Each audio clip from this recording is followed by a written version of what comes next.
আসসালামু আলাইকুম। কেমন আছেন সবাই? আলহামদুলিল্লাহ আমি ভালো আছি।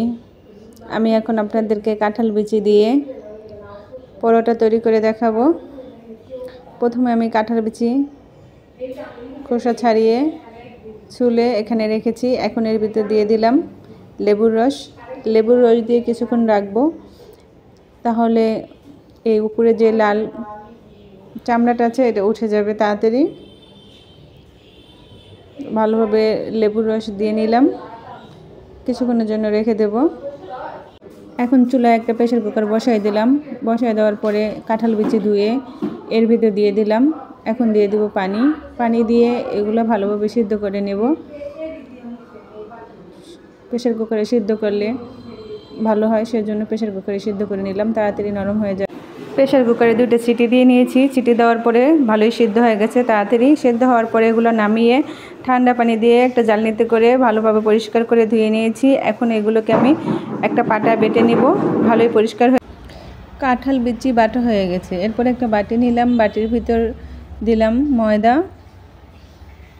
এখানে অল্প পরিমাণে ময়দা দিলাম। এরপরে দিয়ে দিলাম পরিমাণ মতো লবণ।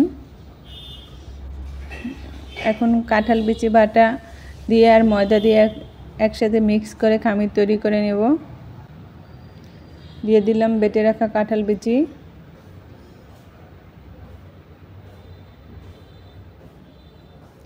কাঁঠাল বিচি শুধু সিদ্ধ করে বেটে নিয়েছি, বাটার সময় কোনো পানি দেইনি।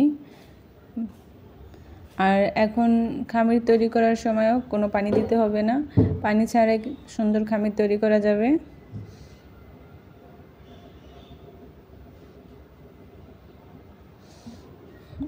ময়দার না দিলেও হতো, তারপরে ময়দা দিয়েছি। ময়দা দিলে রুটি বেলতে সুবিধা হবে, আবার রুটিও সফট হবে। খামির বানানো হয়ে গেছে, এখন রুটি বেলে নেব।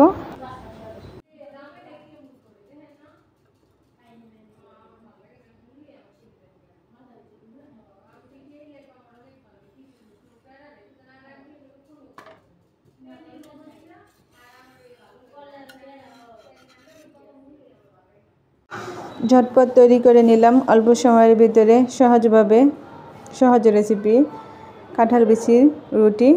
আপনারা চাইলে এভাবে তৈরি করতে পারেন। তৈরি করতেও সহজ, খেতেও মজার।